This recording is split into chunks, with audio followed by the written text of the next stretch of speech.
ನಮಸ್ಕಾರ ವೀಕ್ಷಕರೇ, ಪಾಕಸ್ತ್ರ ಚಾನಲ್ಗೆ ಸ್ವಾಗತ. ಇವತ್ತು ಬಸಳೆ ಸಾಂಬಾರನ್ನು ನಿಮ್ಮ ಜೊತೆ ಶೇರ್ ಮಾಡ್ಕೊಳ್ತಾ ಇರೋದು. ತುಂಬಾ ಸಿಂಪಲ್ಲಾಗಿ ಟೇಸ್ಟಿಯಾಗಿ ಪಟ್ಟನೆ ಮಾಡ್ಕೊಳ್ಳುವಂಥ ರೆಸಿಪಿ ಇದು.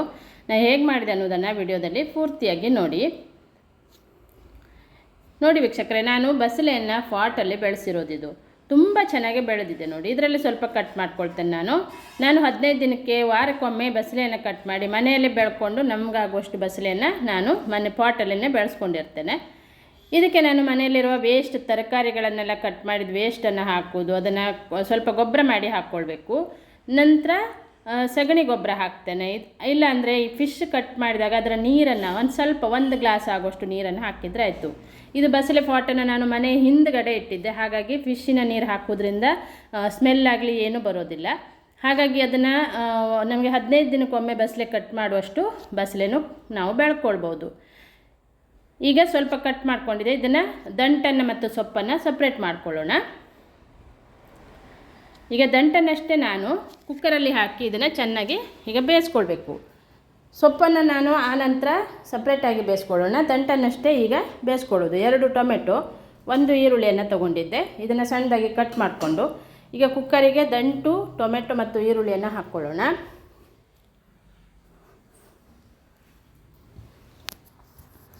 ಸ್ವಲ್ಪ ಉಪ್ಪು ಮತ್ತು ನೀರು, ಅರಿಶಿಣದ ಹುಡಿ ಹಾಕಿ ಇದನ್ನೊಂದು 3 ವಿಸಿಲ್ ಮಾಡ್ಕೊಳ್ಬೇಕು.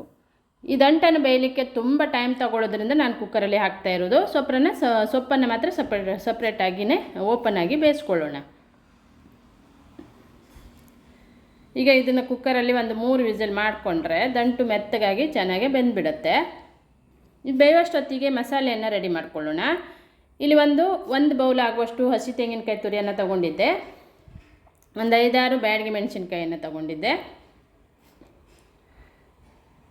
ಹಾಗೆ ಕೊತ್ತಂಬರಿ ಕಾಳನ್ನು ಹಾಕ್ಕೊಳ್ಳೋಣ. ಈಗ 1.5 ಸ್ಪೂನ್ ಆಗೋಷ್ಟು ಕೊತ್ತಂಬರಿ ಕಾಳು ಹಾಕಿದ್ದೆ. 1/4 ಚಮಚ ಆಗೋಷ್ಟು ಜೀರಿಗೆ ಹಾಕ್ಕೊಳ್ಳೋಣ.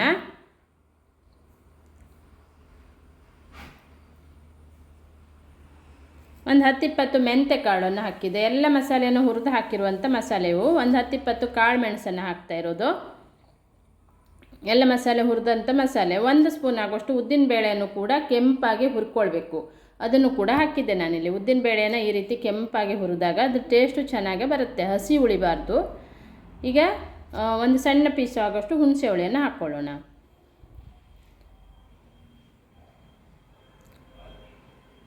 ಒಂದು 3-4 ಎಸಳು ಬೆಳ್ಳುಳ್ಳಿಯನ್ನು ಹಾಕಿದ್ದೆ.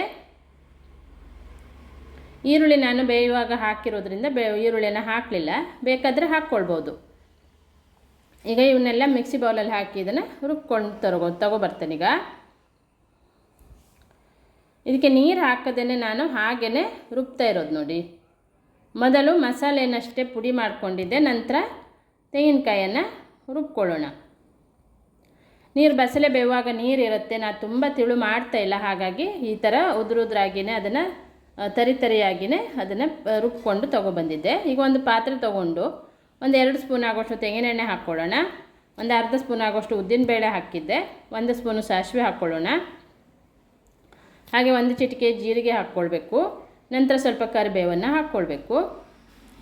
ಹಾಗೆ ಜಜ್ಜಿದಂಥ ಬೆಳ್ಳುಳ್ಳಿಯನ್ನು ಹಾಕ್ಕೊಳ್ಳೋಣ. ಈಗ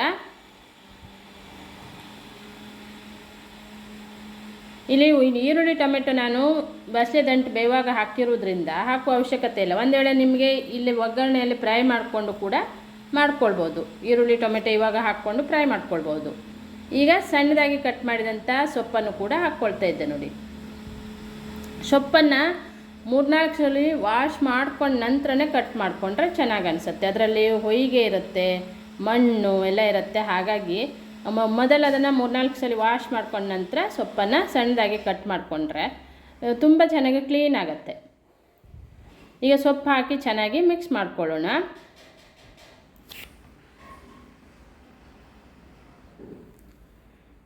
ಈ ಕಡೆ ಕುಕ್ಕರಲ್ಲಿ ಬೇಯಿಸಿ ಇಟ್ಕೊಂಡಂಥ ದಂಟು ಕೂಡ ಚೆನ್ನಾಗಿ ಬೆಂದಿದೆ. ಇವಾಗಲೇ ಅದನ್ನು ಕೂಡ ಹಾಕಿಬಿಟ್ರೆ ಆಯಿತು. ನೀರಿನ ಸಮೇತವಾಗಿ ಹಾಕಿದರೆ ನೀರು ಕೂಡ ಅದರಲ್ಲೇ ಇರುತ್ತೆ. ಈಗ ಮುಚ್ಚಿಬಿಟ್ಟು ಇದನ್ನು ಬೇಯಿಸ್ಕೊಳ್ಳೋಣ. ಈಗ ದಂಟು ಕುಕ್ಕರಲ್ಲಿ ಬೆಂದಿರೋದ್ರಿಂದ ಸೊಪ್ಪು ಬೇಗನೆ ಬೆಂದುಬಿಡುತ್ತೆ. ತುಂಬ ಹೊತ್ತು ಬೇಯಿಸುವ ಅವಶ್ಯಕತೆಯೂ ಇರೋದಿಲ್ಲ. ಈಗ ಪಟ್ಟನೆ ನಾವೊಂದು ಪಲ್ಯದ ರೆಸಿಪಿನೂ ಮಾಡ್ಕೊಳ್ಬೋದು. ಈಸಿಯಾಗಿ ಬೇಗನೆ ಆಗುವಂಥ ಒಂದು ರೆಸಿಪಿ ಇದು. ಕುಕ್ಕರಲ್ಲಿ ಬೇಯಿಸಲಿಲ್ಲ ಅಂದರೆ ತುಂಬ ಟೈಮ್ ತಗೊಳುತ್ತೆ. ನಾನೀಗ ದಂಟಿಗೆ ಉಪ್ಪು ಹಾಕಿದ್ದೆ, ಸೊಪ್ಪಿಗೆ ಸ್ವಲ್ಪ ಉಪ್ಪನ್ನು ಕೂಡ ಇವಾಗ ಹಾಕ್ತಾ ಇರೋದು. ನೋಡಿಕೊಂಡು ಹಾಕ್ಕೊಳ್ಬೋದು ನಿಮ್ಮ ರುಚಿಗೆ ಅನುಗುಣಕ್ಕೆ ತಕ್ಕಂತೆ. ಈಗ ಸೊಪ್ಪು ಬೆಂದ ನಂತರ ನಾನಿಲ್ಲಿ ಮಸಾಲೆಯನ್ನು ರುಬ್ಬಿದಂಥ ಮಸಾಲೆಯನ್ನು ಹಾಕ್ಕೊಂಡು ಚೆನ್ನಾಗಿ ಇದನ್ನು ಮಿಕ್ಸ್ ಮಾಡ್ಕೊಳ್ಳೋಣ.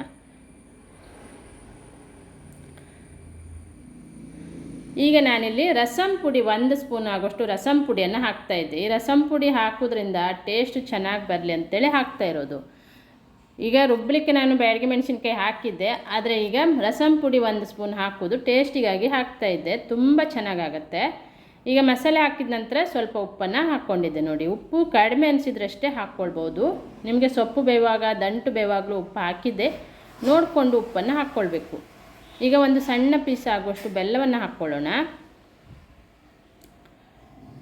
ಈಗ ಇದನ್ನು ಚೆನ್ನಾಗಿ ಮಿಕ್ಸ್ ಮಾಡಿಬಿಟ್ಟು ಇದನ್ನು ಮತ್ತೆ ಚೆನ್ನಾಗಿ ಕುದಿಸ್ಕೊಂಡ್ರೆ ಬಸಳೆ ಪಲ್ಯ, ಬಸಳೆ ಸಾಂಬಾರು ರೆಡಿಯಾಗುತ್ತೆ ವೀಕ್ಷಕರೇ. ದೋಸೆಗೆ, ಅನ್ನಕ್ಕೆ, ಚಪಾತಿಗೆ ತುಂಬ ಚೆನ್ನಾಗಿ ಅನಿಸುತ್ತೆ. ನೀವು ದೋಸೆ ಮಾಡಿಕೊಂಡಾಗಲೂ ಈ ಬಸಳೆ ಸಾಂಬಾರನ್ನು ಮಾಡ್ಕೊಳ್ಬೋದು. ನೋಡಿದ್ರಲ್ಲ ಎಷ್ಟು ಸಿಂಪಲ್ಲಾಗಿ ಈಸಿಯಾಗಿ ಬಸಳೆ ಸಾಂಬಾರು ರೆಡಿಯಾಗಿದೆ. ನೀವು ಒಮ್ಮೆ ಟ್ರೈ ಮಾಡಿ, ಹಾಗೆ ಕಮೆಂಟ್ ಬಾಕ್ಸಲ್ಲಿ ಕಮೆಂಟನ್ನು ತಿಳಿಸಿ. ನನ್ನ ಚಾನಲನ್ನು ಫಸ್ಟ್ ಟೈಮ್ ನೋಡ್ತಾ ಇದ್ದರೆ ಸಬ್ಸ್ಕ್ರೈಬ್ ಮಾಡ್ಕೊಳ್ಳಿ. ಪಕ್ಕದಲ್ಲಿರುವಂಥ ಬೆಲ್ ಬಟನನ್ನು